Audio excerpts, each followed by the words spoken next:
my name is Rochelle and welcome back to another video. I'm a reflexologist and I like to make videos on reflexology and how people can do reflexology on themselves. So in today's video I want to talk about ovulation and how reflexology can help to trigger ovulation to occur naturally.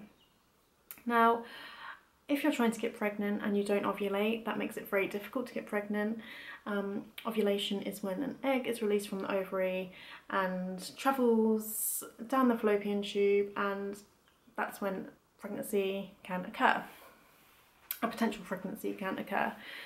So not everyone knows if they ovulate. There are some signs that I will discuss at the end of the video just to see if you are ovulating. But these reflexology points can really help ovulation to occur naturally. I'm going to show you some points on the hands and the feet. So with the points, it's important to do these at a certain time in your cycle. So I would do these from when you finish your period, so maybe around day 4, 5 or 6 of your cycle up until when you believe you ovulate. So if you have a 28-day cycle, it will usually be around day 14 that you ovulate. If you're not sure when you ovulate, it's usually around 14-15 days before your period starts. So if you look back to your other cycles, have a look at how long your cycle was and then minus it by 14-15 days, and then I would work the points up until around that point of your cycle. So from the day your period finishes up until the day you believe you ovulate. So that's when you really want to be working these points. So I'm going to begin by showing you the points on the hands. So there's 2 points that you want to be working. So the first one is the pituitary gland, and this is referred to as the master gland. So if this gland is working properly, then it really helps all of your hormones in turn, just to make sure they're all working nicely together. So your pituitary gland is located on your thumb in the middle. So if you look at your thumb, it's located in the middle just here.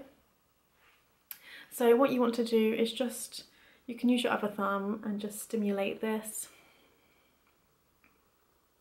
So this is really just going to help boost all of your hormones, all of your endocrine system, and just make sure that it's working really nicely.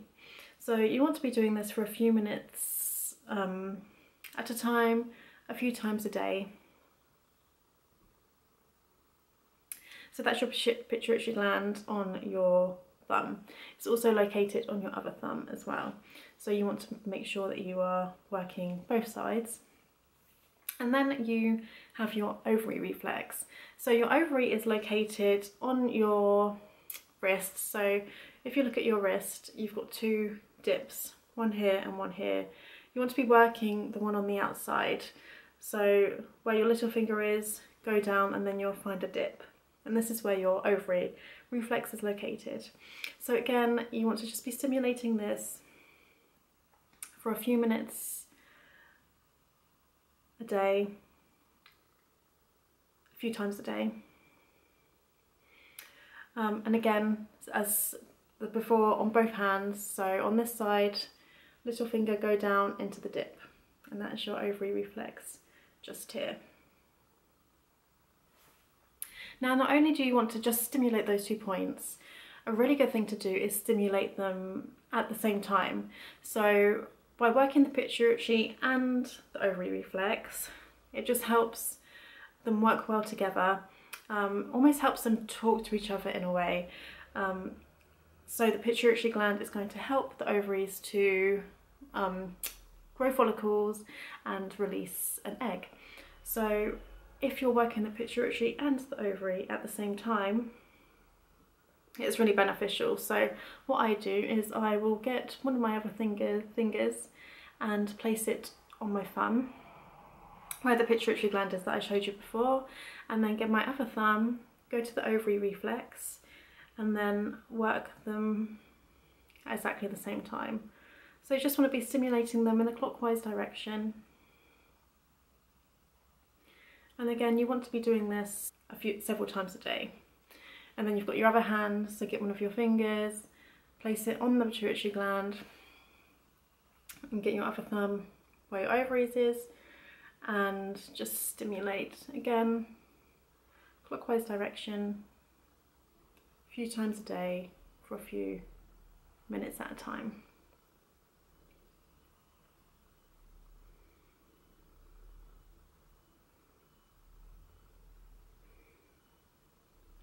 So there, I won't do it for the full time, but you kind of get the idea. Okay, so now that I've showed you the hand points, I'm going to quickly show you the foot points.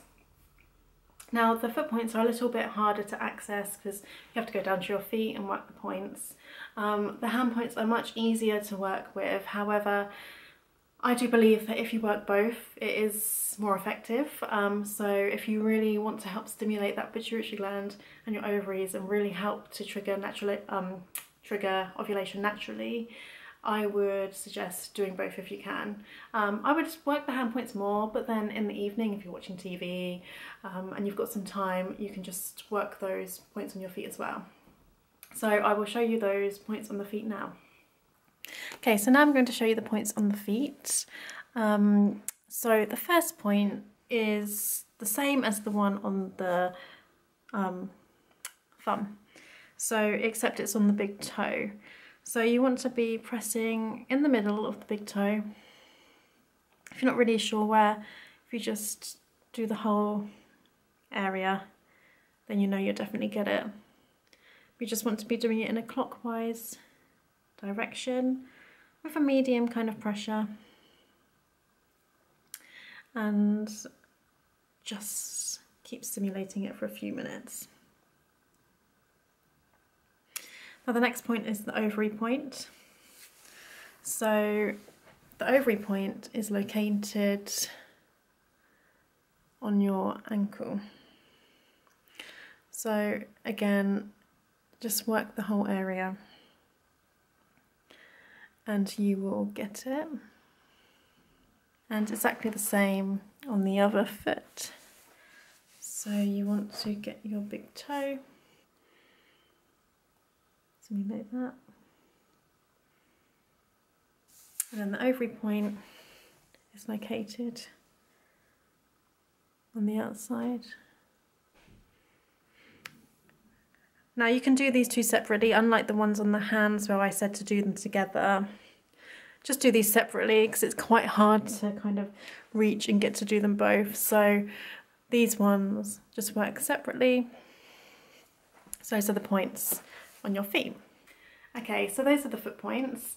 So I've shown you the hand reflexes and the foot reflexes. Now you may also want to know, when do you ovulate? How do I know if I ovulate? And there are some signs and symptoms that can help detect whether you have ovulated. You just got to listen to your body, listen out for signals. So the number one thing that you can look out for is cervical mucus. So you may find that you get mucus throughout your cycle. You should be getting mucus throughout your cycle, but around the time that you ovulate, the mucus changes. So around ovulation, the mucus will be like a raw egg white consistency. So if you put it between your fingers, the consistency will be stretchy, kind of raw egg whitey. You know, when you crack an egg open and the egg white, it's all kind of stretchy and slimy.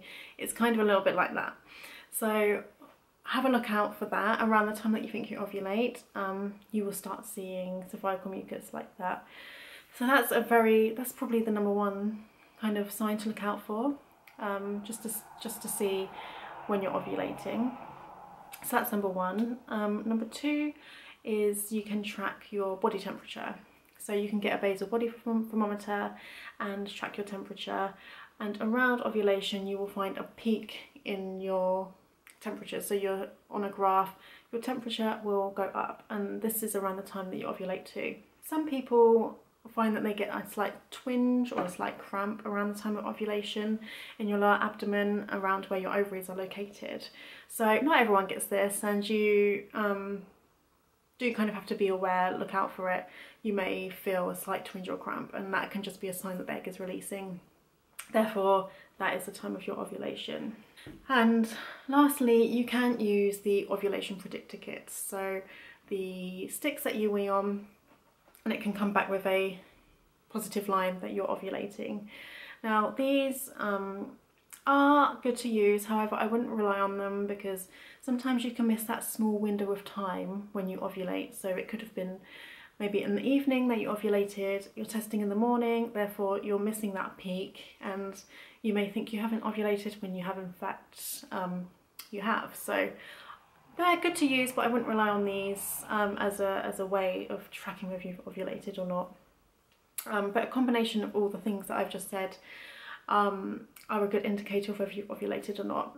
That's all I'm going to talk about today. So these points on the hands can really help you to ovulate naturally. If you have any questions at all, please let me know. Please comment on the video below and I will get back to you.